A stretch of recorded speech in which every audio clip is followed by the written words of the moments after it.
ഒരു ദുരന്തം, ഒരു നിമിഷം ജീവിതങ്ങളെ തകർത്തു, വീടുകളെ മണ്ണിനടിയിലാക്കി, സ്വപ്നങ്ങളെ ചോരച്ചുവടാക്കി. പച്ചപുതച്ച വയനാട് കേരളത്തിന്റെ ആകെ തേങ്ങലായി മാറി. പക്ഷേ മണ്ണ് തകർന്നെങ്കിലും മനുഷ്യ മനസ്സ് തകർന്നില്ല. കണ്ണീർ വീണെങ്കിലും കരങ്ങൾ കൂടി ചേർന്നു. ദുരന്തത്തിന്റെ ഇരുട്ടിൽ നിന്ന് ഉയർന്നത് പുനരധിവാസത്തിന്റെ പ്രകാശമായിരുന്നു. ഇന്ന് ഹൈ ഫൈവ് സംസാരിക്കുന്നത് നഷ്ടത്തെക്കുറിച്ച് മാത്രമല്ല, മറിച്ച് പ്രതീക്ഷയെക്കുറിച്ച് കൂടിയാണ്. വീണ്ടും ഉയരുന്ന ഭവനങ്ങളെക്കുറിച്ച് മാത്രമല്ല, വീണ്ടും ഉയർത്തെഴുന്നേൽക്കുന്ന ഹൃദയങ്ങളെക്കുറിച്ചാണ്. ആ ഹൃദയ നിർമ്മിതിക്കായി വിനിയോഗിച്ച കണക്കിന്റെ യാഥാർത്ഥ്യങ്ങളെക്കുറിച്ചാണ്. അതെ, തകർച്ചയിൽ നിന്നും തിരിച്ചു നടന്ന ധൈര്യത്തിന്റെ കൃത്യമായ കണക്കുകളിലേക്ക് പോകുന്നു ഹൈ ഫൈവ്. വയനാട്ടിൽ വരവെത്ര, ചെലവെത്ര?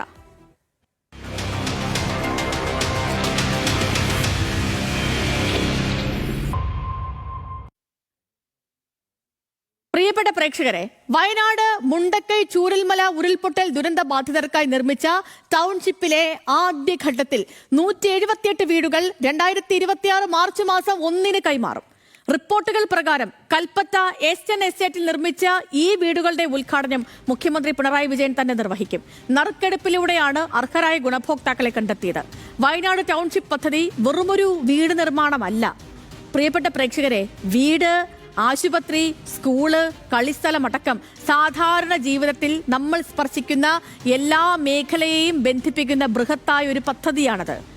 കേരളത്തിന്റെ ദുരിതം കണ്ട് സഹായിച്ച ആബാലവൃദ്ധം ജനങ്ങളുടെയും സ്നേഹ സമ്മാനമായ 774 കോടി രൂപയിലാണ് സർക്കാർ ഈ സ്വപ്നത്തെ യാഥാർത്ഥ്യമാക്കിയത്. വയനാട് അതിജീവനം പുനരധിവാസം എന്നൊരു സ്വപ്നത്തെ യാഥാർത്ഥ്യമാക്കിയത് ഈ 774 കോടി രൂപയിലാണ്. ദുരന്തത്തോട് മുഖം തിരിച്ചവരുണ്ട്, കണക്കുകൾ ചോദിക്കുന്നവരുണ്ട്. സ്നേഹവും കരുണയും ഒരു ഭാഗത്ത് നിൽക്കുമ്പോൾ തന്നെ കണക്കുകൾ കൃത്യമായി എഴുതി വയ്ക്കും ഈ പദ്ധതി പ്രദേശത്ത് എന്ന് തന്നെയാണ് റവന്യൂ മന്ത്രി കെ രാജൻ വ്യക്തമാക്കിയത്. നമുക്ക് ഇന്ന് വരെ നടന്ന കണക്കുകൾ ഒന്ന് പരിശോധിച്ചു വരാം. നോക്കൂ, കേരളം കണ്ട ഏറ്റവും വലിയ ദുരന്തമാണ് വയനാട്ടിൽ ഉണ്ടായത് എന്ന കാര്യത്തിൽ ആർക്കും ഒരു സംശയവുമില്ലല്ലോ. 2024 വയനാട്ടിലുണ്ടായ ദുരന്തം നമ്മുടെ കേരളത്തിൽ ഇതുവരെ സംഭവിച്ചത് വെച്ച് ഏറ്റവും വലിയ ദുരന്തമാണ്. 400-ലധികം മനുഷ്യർ ഒന്നിച്ചു മരിച്ച ഒരു മഹാദുരന്തമായിരുന്നു വയനാട്ടിൽ നമ്മൾ കണ്ടത്. അന്ന് വീടുകൾ, സ്കൂളുകൾ, പാലങ്ങൾ, റോഡുകൾ, കൃഷിഭൂമി, ആരാധനാലയങ്ങൾ എല്ലാം തകർന്നടിഞ്ഞു. ഒരു നാടൊന്നാകെ ഒലിച്ചുപോയ ഒരു മഹാദുരന്തമായിരുന്നു അത്. അന്ന് കൈമൈ മറന്ന് കേരളം ഒന്നിച്ചപ്പോൾ കിട്ടിയതാണ് നമ്മൾ ഈ പറയുന്ന 774 കോടി രൂപ. കൃത്യം കണക്കുണ്ട്. കൃത്യമായി പറഞ്ഞാൽ നോക്കൂ, 773.98 കോടി രൂപയാണ് സർക്കാർ ജീവനക്കാരുടെയും പൊതുജനങ്ങളുടെയും ഒക്കെയും സഹായത്തോടു കൂടി സർക്കാരിനാകെ ലഭിച്ച പണം എന്ന് പറയുന്നത്. ഇതിൽ സർക്കാർ ജീവനക്കാരുടെയും പൊതുജനങ്ങളുടെയും സഹായത്തിൽ ലഭിച്ചത് 457.4 കോടി രൂപയാണ്. സർക്കാരുകളും ബാങ്കുകളും അടക്കമുള്ള സഹായങ്ങൾ പരിശോധിച്ചാൽ അത് 316.58 കോടി രൂപയാണ്. അങ്ങനെ ഈ എല്ലാ കണക്കുകളും കൂടി ചേരുമ്പോഴാണ് ആകെ സഹായമായി സർക്കാരിന് ലഭിച്ച തുക 773.98 കോടിയായി വരുന്നത്. ഇത്രയും പേർ ഒന്നിച്ചപ്പോൾ, ഈ കേരളം ഒന്നാകെ ഒന്നിച്ചപ്പോൾ കിട്ടിയ ആകെ തുകയാണ് നമ്മൾ ഈ പറയുന്ന 774 റൗണ്ട് ഇട്ട് പറയുന്ന 773.98 കോടി രൂപ. മുഖ്യമന്ത്രിയുടെ ദുരിതാശ്വാസ നിധിയിൽ പ്രത്യേക അക്കൗണ്ട് ആയിട്ടാണ് ഈ തുക ഉള്ളത്. അതായത് ഈ ചെലവഴിക്കുക, വയനാടിന് വേണ്ടി ഈ തുക ചെലവഴിക്കുന്നത് വയനാടിന് വേണ്ടി മാത്രമാണ്. മാസങ്ങൾക്ക് മുൻപ് യൂത്ത് കോൺഗ്രസിന്റെ നേതാവായ അബിൻ ബർക്കി അടക്കമുള്ളവർ ഈ തുക എവിടെ ചെലവഴിച്ചു, പണം എവിടെ എന്ന് ചോദ്യം ഉയർത്തുന്നുണ്ടായിരുന്നു. അതിന് മുഖ്യമന്ത്രിയുടെ ദുരിതാശ്വാസ നിധിയുടെ സൈറ്റിൽ തന്നെ ഇക്കാര്യങ്ങളൊക്കെയും വ്യക്തമാണ്. നമ്മൾ കുറച്ച് മുൻപ് ആ സ്റ്റിൽ ഇവിടെ കണ്ടിരുന്നു. മുഖ്യമന്ത്രിയുടെ ദുരിതാശ്വാസ നിധിയിൽ നിലവിലുള്ള ആ തുകയുടെ കണക്കുകൾ എത്രയാണെന്ന് നോക്കൂ. ഇത് മുഖ്യമന്ത്രിയുടെ ദുരിതാശ്വാസ നിധിയിലെ കണക്കാണ്. ഇതിൽ വയനാട് ദുരന്തത്തിൽ 2024 ഉണ്ടായ വയനാട് ദുരന്തത്തിലെ കണക്കാണ് ഇതിലുള്ളത്. 773.98 കോടി രൂപ. നമ്മൾ കുറച്ച് മുൻപ് പറഞ്ഞത് എങ്ങനെയാണ് 773.98 കോടി എത്തിയതെന്ന്. ആ തുക ഈ വയനാട് ദുരന്തത്തിന്റെ പേരിൽ CMDRF ഫണ്ടിലുണ്ട്. ഇതിൽ ഇതുവരെ ചെലവഴിച്ചത് നോക്കൂ, 165.87 കോടി രൂപയാണ് ഇതുവരെ ചെലവഴിച്ചിട്ടുള്ളത്. കണക്കുകൾ കൃത്യമാണ്. ഈ 165.87 കോടി രൂപ എന്തിന് ചെലവഴിച്ചു, ബാക്കി എത്രയുണ്ട്, എന്തൊക്കെയാണ് ഇതുവരെ ചെയ്തത്, അതിലേക്കാണ് ഇനി ഹൈ ഫൈവ് പോകുന്നത്. നോക്കൂ പ്രിയപ്പെട്ട പ്രേക്ഷകരെ, 165.87 കോടി രൂപ മാത്രമാണ് ഇതുവരെ ചെലവഴിച്ചത് എന്ന യാഥാർത്ഥ്യം നമുക്ക് മുന്നിൽ ദേ കാണുന്നുണ്ട്. അതായത് ബാക്കി ഈ 774-ൽ ബാക്കി 600 കോടി ഇതേ അക്കൗണ്ടിൽ ഇപ്പോഴും ഉണ്ട് എന്നുള്ളതാണ് യാഥാർത്ഥ്യം. അത് ഇപ്പോഴും ഉണ്ടെന്ന് കണക്കുകൾ സൂചിപ്പിക്കുന്നു. കിട്ടിയ തുക തൊട്ടടുത്ത ദിവസം വിതരണം ചെയ്യുക എന്നുള്ളതല്ല. അത് പൂർണ്ണമായും വയനാടിന് വേണ്ടി ചെലവഴിക്കുക എന്നുള്ളതാണ് സർക്കാരിന്റെ രീതി. എങ്ങനെയാണ്? ആദ്യം എത്ര വീട്, എത്ര ടൗൺഷിപ്പ്, ഇക്കാര്യങ്ങളിൽ നിന്നും തുടങ്ങാം നമുക്ക് വയനാട്ടിൽ. നോക്കൂ പ്രിയപ്പെട്ട പ്രേക്ഷകരെ, മൊത്തം 410 വീടുകൾ നിർമ്മിക്കാനാണ് സർക്കാർ ലക്ഷ്യമിടുന്നത്. ഇതിൽ ആദ്യഘട്ടത്തിൽ 178 വീടുകൾ പൂർത്തിയായിട്ടുണ്ട്. ഈ 178 വീടുകളാണ് മാർച്ച് 1 അർഹർക്ക് കൈമാറുന്നത്. 410 വീടുകളുടെ നിർമ്മാണം പൂർത്തിയായാൽ ഏകദേശം 1662 ആളുകൾക്ക് അവിടെ താമസ സൗകര്യം ഒരുങ്ങും എന്നുള്ളതാണ് പറയുന്നത്. അപ്പോൾ ഇനി ചെലവഴിക്കുന്ന പ്രധാനപ്പെട്ട പദ്ധതികൾ നമ്മൾ പരിശോധിച്ചാൽ വീടൊന്നിന് 20 ലക്ഷം രൂപയാണ് ചെലവഴിച്ച് സമഗ്രമായി എല്ലാ സൗകര്യങ്ങളും ഉള്ള ഒരു വീട് സർക്കാർ പണിയുന്നത്. ഇതിന്റെ കോൺട്രാക്ട് നൽകിയിരിക്കുന്നത് ഊരാളുങ്കൽ കോൺട്രാക്ട് സൊസൈറ്റിക്കാണ് ഇതിന്റെ നിർമ്മാണ ചുമതല നൽകിയിരിക്കുന്നത്. ഈ 20 ലക്ഷം വീതം 7 സെന്റിൽ 1000 അടി ചതുരശ്ര അടിയിൽ 410 വീടുകളാണ് ആകെ സർക്കാർ നിർമ്മിക്കാൻ പോകുന്നത്. ഇതിൽ ആദ്യഘട്ടത്തിൽ പൂർത്തിയാകുന്നതാണ് നമ്മൾ ഈ കാണുന്ന 178 വീടുകൾ. പൂർണ്ണമായും നിർമ്മിച്ച് താക്കോൽ നൽകാൻ പോകുന്നത് മാർച്ച് 1 താക്കോൽ നൽകാൻ പോകുന്നത് ഈ 178 വീടുകൾക്കാണ്. ഇനി ഇതുവരെയുള്ള ചിലവ് കണക്കുകളിലേക്ക് കൂടിയാണ് നമ്മൾ പോകുന്നത്. എവിടെയാണ് ഈ 774 കോടി പോകുന്നത് എന്ന് ജനങ്ങൾക്ക് കൂടി അറിയണമല്ലോ. നോക്കൂ, കളക്ടറുടെ ദുരിതാശ്വാസത്തിന് വേണ്ടി നൽകിയിരിക്കുന്നത് 707.65 കോടി രൂപയാണ് കളക്ടറുടെ ദുരിതാശ്വാസത്തിന് വേണ്ടി നൽകിയത്. എന്തിനാണ് കളക്ടർക്ക് ഇത്രയും കോടി നൽകിയത്? അടിയന്തര സാഹചര്യത്തിൽ കളക്ടർക്ക് ചെലവഴിക്കാൻ വേണ്ടിയാണ് ഈ ഇത്രയും പൈസ, അതായത് 7,65,00,000 രൂപ സർക്കാർ നൽകിയത്. ഇനി മറ്റൊന്ന്, താൽക്കാലിക വീടിന് വേണ്ടി നൽകിയത് 50 ലക്ഷം രൂപയാണ്. അതായത് ഈ ദുരന്തത്തിൽ, വയനാട് ദുരന്തത്തിൽ വീട് നഷ്ടമായവർക്ക് കളക്ടർ മുഖേന താൽക്കാലികമായി വാടക വീട് നൽകുന്നതിന് വേണ്ടി ചെലവഴിച്ച തുകയാണ് ഈ പറയുന്ന 50 ലക്ഷം രൂപ. കുട്ടികളുടെ പഠനത്തിന് വേണ്ടി 2.1 കോടി രൂപ ചെലവഴിച്ചിട്ടുണ്ട്. രക്ഷിതാക്കൾ നഷ്ടപ്പെട്ടത് പ്രത്യേകിച്ച് മനസ്സിലാക്കേണ്ട ഒരു കാര്യം, വയനാട് ദുരന്തം നമുക്കറിയാം, ഒരു രാത്രി കൊണ്ട് എല്ലാവരും ഉറ്റവരും ഉടയവരും ഒക്കെയും എല്ലാവർക്കും നഷ്ടപ്പെട്ട ഒരു മഹാദുരന്തമാണ്. ആ ദുരന്തത്തിൽ രക്ഷിതാക്കൾ നഷ്ടപ്പെട്ട കുട്ടികളുടെ പഠനത്തിനു വേണ്ടി ഇതുവരെ നൽകിയതാണ് ഈ 2,10,00,000 രൂപ എന്ന് പറയുന്നത്. ഇനി നമ്മൾ ടൗൺഷിപ്പിലേക്ക് വരികയാണ്. ടൗൺഷിപ്പിന് നോക്കൂ, 20 കോടി രൂപയാണ് ടൗൺഷിപ്പിന് നൽകിയത്. വയനാട്ടിൽ നിർമ്മാണം പുരോഗമിക്കുന്ന ടൗൺഷിപ്പിന് പ്രാഥമികമായി നൽകിയ തുകയാണ് ഈ 20 കോടി രൂപ. 351 കോടി രൂപയാണ് ആകെ ഇതിന്റെ ചെലവ് കണക്കാക്കുന്നത്. നിലവിൽ നൽകിയത് 20 കോടി മാത്രമാണ്. അതാണ് നമ്മൾ മനസ്സിലാക്കേണ്ട ഒരു കാര്യം. അതായത് മൊത്തം ഈ ടൗൺഷിപ്പിന് വേണ്ടി മാറ്റി വച്ചിരിക്കുന്ന തുക അല്ലെങ്കിൽ കണക്കാക്കുന്ന തുക 351 കോടിയാണ്. ആ 351 കോടിയിൽ 20 കോടിയാണ് ഇപ്പോ ഈ ഒരു വീടിന് വേണ്ടി ചെലവഴിച്ചിരിക്കുന്നത്. ടൗൺഷിപ്പിന് പുറത്ത് പോയവർക്ക് 13.91 കോടി രൂപയും നൽകിയിട്ടുണ്ട്. അതായത് ടൗൺഷിപ്പിൽ വീട് വേണ്ടെന്നും 15 ലക്ഷം രൂപ മതിയെന്നും തീരുമാനിച്ച് സർക്കാരിൽ നിന്നും പണം വാങ്ങിപ്പോകാൻ ഒരു ഓപ്ഷൻ സർക്കാർ തുടക്കത്തിൽ നൽകിയിരുന്നു. അപ്പോൾ അത്തരത്തിൽ പണം വാങ്ങിയവർക്ക് നൽകിയതാണ് ഈ 13 കോടി 91 ലക്ഷം രൂപ എന്ന് പറയുന്നത്. കുടുംബശ്രീ വഴി നൽകിയത് 3.62 കോടി രൂപയാണ്. കുടുംബശ്രീ വഴി നൽകിയെന്ന് വെച്ചാൽ നിത്യച്ചെലവിന് വേണ്ടിയുള്ള സഹായമായിട്ട് വിതരണം ചെയ്തതാണ് നമ്മൾ ഈ പറയുന്ന 3,62,00,000 രൂപ. എസ്റ്റേറ്റിന് ഈ ടൗൺഷിപ്പ് നിർമ്മിച്ചിരിക്കുന്നത് എൽസ്റ്റൺ എസ്റ്റേറ്റിലാണ് അല്ലെ. അപ്പം എസ്റ്റേറ്റിന് വേണ്ടി നൽകിയിരിക്കുന്നത് 43.56 കോടി രൂപയാണ്. ടൗൺഷിപ്പ് നിർമ്മാണത്തിനായുള്ള ഈ സ്ഥലം ഏറ്റെടുത്തത് എൽസ്റ്റൺ എസ്റ്റേറ്റിലാണ്. അതിനുവേണ്ടിയാണ് ഈ 43.56 കോടി രൂപ ചെലവഴിച്ചത്. കൂടാതെ ഈ എസ്റ്റേറ്റിൽ താമസിച്ചിരുന്ന തൊഴിലാളികളുണ്ട്, തോട്ടം തൊഴിലാളികളുണ്ട്, അവരുടെ വീടും കാര്യങ്ങളും ഒക്കെയും അവിടെയായിരുന്നു. ഇവരുടെയൊക്കെയും പുനരധിവാസത്തിന് വേണ്ടി, ഈ എസ്റ്റേറ്റിലെ തൊഴിലാളികളുടെ പുനരധിവാസത്തിന് വേണ്ടിയിട്ട് 77.5 ലക്ഷം രൂപ അതിനും സർക്കാർ ചെലവഴിച്ചിട്ടുണ്ട്. 77.5 ലക്ഷം രൂപ എസ്റ്റേറ്റിലെ തൊഴിലാളികളുടെ പുനരധിവാസത്തിന് വേണ്ടിയാണ് സർക്കാർ ഇക്കാലയളവിൽ ചെലവഴിച്ചത്. ഇനി തീർന്നിട്ടില്ല, കർഷകർക്ക് സഹായം നൽകി. കർഷകർക്ക് നൽകിയ സഹായം 90.17 കോടി രൂപയാണ് നൽകിയിരിക്കുന്നത്. അതായത് ഈ ദുരന്തത്തിൽ കന്നുകാലികളടക്കം ജീവനോപാധികൾ നഷ്ടപ്പെട്ടവർക്ക് പുതിയ സംരംഭം തുടങ്ങാൻ വേണ്ടിയാണ് ഈ 90.17 കോടി രൂപ സർക്കാർ നൽകിയത്.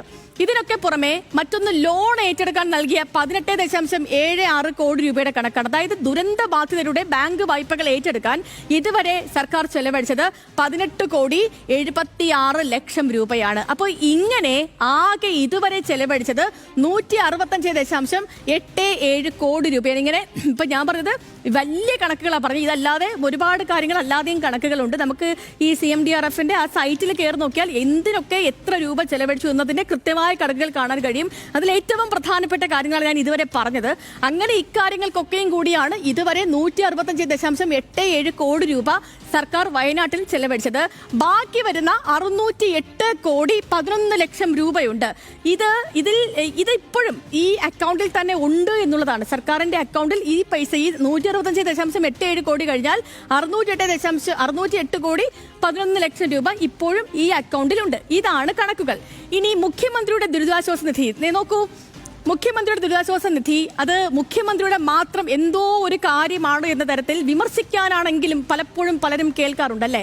മുഖ്യമന്ത്രിയുടെ കാര്യങ്ങൾക്ക് വേണ്ടി നിന്ന് പൈസ ചെലവഴിക്കുന്നു, അങ്ങോട്ട് വക മാറ്റുന്നു, ഇങ്ങോട്ട് വക മാറ്റുന്നു എന്നൊക്കെ പലപ്പോഴും കേൾക്കാറുണ്ട്. സത്യത്തിൽ എന്താണ് മുഖ്യമന്ത്രിയുടെ ദുരിതാശ്വാസ നിധി? നോക്കൂ, മുഖ്യമന്ത്രിയുടെ ദുരിതാശ്വാസ നിധി എന്ന് പറയുന്നത്, അല്ലെങ്കിൽ chief ministers disaster relief fund എന്ന് പറയുന്നത്, ഒരു സംസ്ഥാനത്ത് ദുരന്തങ്ങൾ, അതേപോലെ അപകടങ്ങൾ, ഗുരുതരമായ രോഗങ്ങൾ തുടങ്ങിയ സാഹചര്യങ്ങളിൽ ബുദ്ധിമുട്ട് അനുഭവിക്കുന്ന ആളുകൾക്ക് അടിയന്തര സാമ്പത്തിക സഹായം നൽകാനായി രൂപീകരിച്ച ഒരു നിധിയാണ് മുഖ്യമന്ത്രിയുടെ ദുരിതാശ്വാസ നിധി. സത്യത്തിൽ ഈ സാധനം, അല്ലെങ്കിൽ ഈ മുഖ്യമന്ത്രിയുടെ ദുരിതാശ്വാസ നിധി കൈകാര്യം ചെയ്തത് അത് മുഖ്യമന്ത്രിയല്ല, അത് റവന്യൂ വകുപ്പാണ് കൈകാര്യം ചെയ്യുന്നത്. റവന്യൂ വകുപ്പ് കൈകാര്യം ചെയ്യുന്ന ഒരു അക്കൗണ്ടാണ് മുഖ്യമന്ത്രിയുടെ ദുരിതാശ്വാസ നിധി എന്ന് പറയുന്നത്. പലപ്പോഴും ആളുകൾ അതിനെ തെറ്റിദ്ധരിക്കാറുണ്ട്. മുഖ്യമന്ത്രിയുടെ ആവശ്യത്തിന് വേണ്ടിയിട്ട് ഇതിൽ നിന്ന് പൈസ അങ്ങോട്ടും ഇങ്ങോട്ടും ഒക്കെ വകമാറ്റുമെന്ന് പറയുന്നു. അങ്ങനെ വകമാറ്റാൻ പറ്റത്തില്ല. അത് കൈകാര്യം ചെയ്യുന്നത് റവന്യൂ വകുപ്പാണ് എന്നുള്ളതാണ് യാഥാർത്ഥ്യം. പലരും തെറ്റിദ്ധരിക്കുന്നത് കൊണ്ട് മാത്രം ഞാനിതിപ്പം ഇവിടെ പറഞ്ഞു എന്നേ ഉള്ളൂ. സർക്കാരിന്റെ ഈ വിഷയത്തിലെ, വയനാട് വിഷയത്തിൽ സർക്കാരിന്റെ വിശദീകരണങ്ങളും പ്രതിപക്ഷ ആരോപണങ്ങളും കൂടെ നമുക്കൊന്ന് പെട്ടെന്ന് നോക്കിയേക്കാം.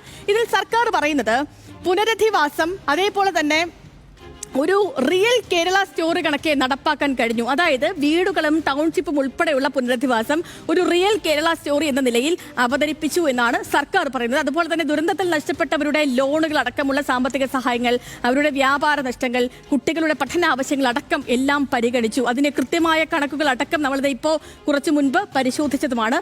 പ്രതിപക്ഷത്തിന്റെ ഭാഗം കൂടി കേട്ടാൽ, പ്രതിപക്ഷം പറയുന്ന പ്രധാനപ്പെട്ട കാര്യങ്ങൾ എന്ന് പറയുന്നത്, ഒന്ന്, ടെൻഡർ ഇല്ലാതെ കരാർ നൽകിയിരിക്കുന്നു എന്നുള്ളതാണ്. 750 കോടി രൂപയുടെ പുനരധിവാസ പദ്ധതികളുടെ ചുമതല ഊരാളുങ്കൽ ലേബർ സൊസൈറ്റിക്ക് നൽകി എന്നുള്ളതാണ് പ്രധാനപ്പെട്ട ഒരു ആരോപണം. അതിൽ വലിയൊരു വിമർശനം പ്രതിപക്ഷം ഉന്നയിക്കുന്നുണ്ട്. മറ്റൊന്ന്, ഈ പദ്ധതികളിലെ ജനങ്ങളിലെ ഗുണഭോക്തൃക്കൾ ഉണ്ടല്ലോ, അതായത് മുൻഗണന വിതരണത്തിലുള്ള അപാകതകൾ, അതായത് ചിലരൊക്കെ ഈ മുൻഗണനാ പട്ടികയിൽ ഇല്ലാത്തവരും അയോഗ്യരായവരും ഒക്കെ ഈ ലിസ്റ്റിൽ വന്നു ചേർന്നു എന്നൊരു ആക്ഷേപം പ്രതിപക്ഷം വ്യാപകമായി ഉയർത്തുന്നുണ്ട്. അപ്പോൾ ഈ പ്രതിപക്ഷം ഈ കണക്കുകളൊക്കെ കൃത്യമായിട്ടുണ്ട് എങ്കിലും സുതാര്യതയൊക്കെ ഉണ്ടെന്ന് സർക്കാർ വൃത്തങ്ങൾ പറയുമ്പോഴും പ്രതിപക്ഷം ഇങ്ങനെ ചോദ്യങ്ങൾ ഉന്നയിച്ചുകൊണ്ടേയിരിക്കുന്നു. ഇനി നമുക്ക് ഇതുമായി ബന്ധപ്പെട്ടുള്ള വിശകലനങ്ങളിലേക്ക് കൂടി പോകണം. നമ്മുടെ ബെൻസൺ ചേരുന്നുണ്ട് വിവരങ്ങളുമായിട്ട്. ബെൻസൺ, ഈ ഉരുൾപൊട്ടൽ ദുരന്തം നേരിൽ കണ്ടയാളാണ് ബെൻസൺ. ആ നാട്, ആ ദുരന്തത്തെ അതിജീവിച്ചത് കണ്ടയാളാണ് ബെൻസൺ. വയനാട്ടിൽ ഉയർന്നു നിൽക്കുന്നത് അത് വെറും ഭവനങ്ങൾ മാത്രമല്ലല്ലോ, ഒരു ഉയിർത്തെഴുന്നേൽപ്പ് കൂടിയാണ്. അപ്പോൾ ഇന്ന് അതേ ഇടത്ത് നിൽക്കുമ്പോൾ ഈ പറയുന്ന വിമർശനങ്ങൾക്ക് എന്തെങ്കിലും അടിസ്ഥാനമുണ്ടോ ബെൻസൺ?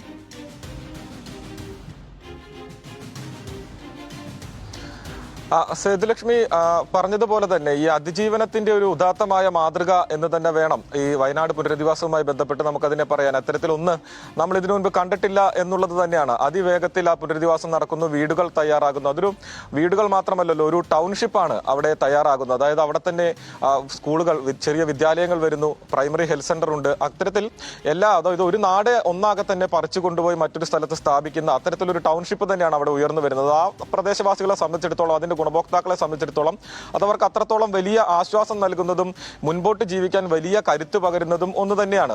നമ്മൾ ആ ചൂരൽമലയിൽ കഴിഞ്ഞ ദിവസം പോയി അവിടുത്തെ ആളുകളുമായി സംസാരിക്കുമ്പോൾ അവിടെ ഇപ്പോഴും കഴിയുന്ന, അല്ലെങ്കിൽ ആ പ്രശ്നബാധിത പ്രദേശത്തിന് അപ്പുറത്തായി മാറി താമസിക്കുന്ന ആളുകളെ സംബന്ധിച്ചിടത്തോളം അവർക്കും ചില പരാതികളൊക്കെ പറയാനുണ്ട്. അതോടൊപ്പം തന്നെ ഈ ദുരന്തബാധിതർക്കും ചില പരാതികളൊക്കെ പറയാനുണ്ട്. അവയെല്ലാം തന്നെ അടിയന്തരമായി തന്നെ സർക്കാർ പരിഗണിച്ച് അതിനൊക്കെ നടപടി സ്വീകരിക്കുമെന്ന് തന്നെയാണ് നമ്മൾ പ്രതീക്ഷിക്കുന്നത്. അതിൽ ഒന്ന് എന്ന് പറയുന്നത്, ഈ ഉരുൾപൊട്ടി ഒഴുകി വന്ന പല പ്രദേശങ്ങളും അത് ഈ കർഷകർ അവർ കാലങ്ങളായി കൃഷി നടത്തിക്കൊണ്ട് വന്നിരുന്ന, വലിയ രീതിയിൽ വിളവ് നൽകി വന്നിരുന്ന പല കൃഷി പ്രദേശങ്ങളുമാണ്.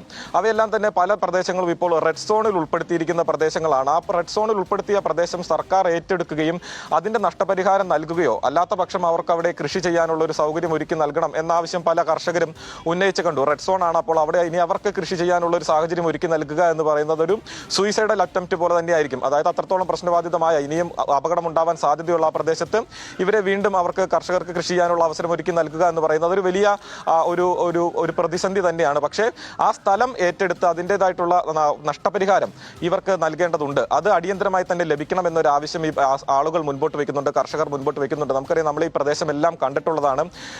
ഏറ്റവും കൂടുതൽ ആളുകൾ 90% ആളുകളും അവിടെ കർഷകരാണ്. അവരുടെ ജീവിതം മുൻപോട്ട് നയിക്കുന്നത് കാർഷിക വൃത്തിയിലൂടെയായിരുന്നു. അപ്പോൾ അവരെ സംബന്ധിച്ചിടത്തോളം അവരുടെ മണ്ണ്, അവരുടെ നാട്, അവരുടെ കൃഷി എന്ന് പറയുന്നത് അവരെ സംബന്ധിച്ചിടത്തോളം വലിയ പ്രധാനപ്പെട്ട അല്ലെങ്കിൽ വൈകാരികമായി വളരെ ബന്ധമുള്ള ഒന്ന് തന്നെയാണ്. അതോടൊപ്പം തന്നെ ഈ കർഷകരായിട്ടുള്ള ആളുകൾ ഈ നഗരപ്രദേശത്തേക്ക് മാറി താമസിക്കുമ്പോൾ അവരുടെ ഉപജീവന മാർഗവുമായി ബന്ധപ്പെട്ടുകൊണ്ട് വലിയ രീതിയിലുള്ള പ്രതിസന്ധി അവർക്ക് നിലനിൽക്കുന്നുണ്ട്, ആശങ്കയും അവർക്ക് നിലനിൽക്കുന്നുണ്ട്. കൃഷി ചെയ്ത് ജീവിച്ചിരുന്ന ആളുകൾ ഇപ്പോൾ ഓട്ടോ ഓടിക്കാൻ പോകുന്നു, അങ്ങനെ പലതരത്തിലുള്ള മറ്റു ജോലികൾ ചെയ്യുന്ന ആളുകളാണ്. അപ്പോൾ അവരെ സംബന്ധിച്ചിടത്തോളം അവരുടെ ആ ഒരു സാമ്പത്തിക അവസ്ഥ വലിയ രീതിയിൽ മാറിയിട്ടുണ്ട്. അവർക്ക് അവർ ചെയ്തിരുന്ന ജോലിയിൽ നിന്നും മാറി മറ്റൊരു ജോലിയിലേക്ക് എത്തിയപ്പോഴുള്ള പ്രശ്നം, ആ പ്രതിസന്ധി ഇപ്പോഴും പലർക്കും തുടരുന്നുണ്ട്. അപ്പോൾ കൃത്യമായിട്ടുള്ളൊരു ഉപജീവന മാർഗം കണ്ടെത്തുന്നതിന് ആവശ്യമായിട്ടുള്ള സഹായം കൂടി നൽകണം എന്ന് പറയുന്നു. അതോടൊപ്പം തന്നെ ആദ്യഘട്ടത്തിൽ സർക്കാർ പ്രഖ്യാപിച്ചിരുന്നു 2 ലക്ഷം രൂപയുടെ അടിയന്തര ധനസഹായം, ചെറിയ തൊഴിൽ തുടങ്ങുന്നതിന് ആവശ്യമായിട്ടുള്ള അടിയന്തര ധനസഹായം പ്രഖ്യാപിച്ചിരുന്നു. അതും പലർക്കും ലഭ്യമായിട്ടില്ല എന്നൊരു ആക്ഷേപവും ഉയർന്നു വരുന്നുണ്ട്. അങ്ങനെ പലതരത്തിലുള്ള ചെറിയ പരാതികൾ ഉയർന്നു വരുന്നുണ്ട്. എങ്കിലും നേരത്തെ സൂചിപ്പിച്ചതുപോലെ തന്നെ ഉദാത്തമായ ഒരു മാതൃക ഈ ജനതയെ മുൻപോട്ട് നയിക്കാൻ, മുൻപോട്ട് ജീവിക്കാൻ അവർക്ക് വലിയ രീതിയിലുള്ള ഒരു ആത്മവിശ്വാസം പകരുന്ന ഒന്ന് തന്നെയാണ് ഈ ഒരു അതിജീവനത്തിന്റെ പാതയിൽ, അല്ലെങ്കിൽ അതിജീവനം എന്ന് തന്നെ വേണം നമുക്ക് പറയാൻ. അത് മാത്രമല്ല, ഒരു കാര്യം കൂടി ഉള്ളത്, ഈ ചൂരൽമല അങ്ങാടിയിൽ നിരവധി കടകളുണ്ട്, നമ്മളത് കണ്ടിട്ടുള്ളതാണ്. ആ കടകളിൽ കുറെ കടകളെല്ലാം തന്നെ പൂർണ്ണമായും ഉപയോഗശൂന്യമായ കടകളാണ്. പക്ഷേ ചില കടകൾ അത് ഉപയോഗിക്കാൻ കഴിയുന്ന കടകളാണ്. അപ്പോൾ ആ കടകളിൽ ഇപ്പോഴും 1.5 കൊല്ലത്തിന് ശേഷം ഇപ്പോഴും അവിടെ വൈദ്യുതി പുനഃസ്ഥാപിച്ചിട്ടില്ല.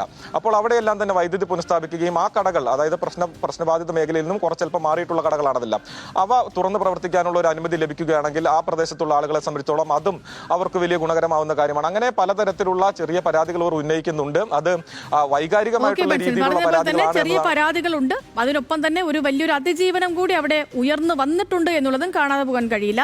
പ്രസാദ് ഉറുമ്പിശ്ശേരി കൂടി നമുക്കൊപ്പമുണ്ട്. Prasad, good evening. ഇപ്പൊ കണക്കുകളുണ്ട്, വരവെത്ര ചെലവെത്ര എല്ലാം സുതാര്യമാണ്. പക്ഷെ അപ്പോഴും ചോദ്യങ്ങൾ ഉന്നയിക്കുന്നുണ്ട് പ്രതിപക്ഷം. ഈ തുകകൾ എവിടെ പോയി, എവിടെ ചെലവഴിച്ചു എന്നുള്ളതാണ്. ഇപ്പം ഈ ഭവനങ്ങളെ ആയിട്ടുള്ളൂ. ഇനി പറഞ്ഞ പോലെ ബെൻസൺ പറഞ്ഞതുപോലെ തന്നെ അടിസ്ഥാന സൗകര്യങ്ങളൊക്കെയും വരേണ്ടതുണ്ട്. ഇതെല്ലാം അറിയാവുന്ന വയനാട്ടിൽ ഈ വിഷയം എങ്ങനെയാണ് പ്രസാദ് ചർച്ചയായിക്കൊണ്ടിരിക്കുന്നത്? പ്രതിപക്ഷ ആരോപണങ്ങളോടുള്ള സർക്കാരിന്റെ പ്രതിരോധം എന്താണ് ഈ തിരഞ്ഞെടുപ്പ് കാലത്ത്? അതാണല്ലോ ഇത് ഏറ്റവും പ്രധാനം. സംസ്ഥാനം ഒരു തിരഞ്ഞെടുപ്പിലേക്ക് പോവുകയാണ്. ഈ തിരഞ്ഞെടുപ്പ് കാലത്ത് അതിജീവനം അതും ചർച്ചയാകുന്നുണ്ടോ വയനാട്ടിൽ?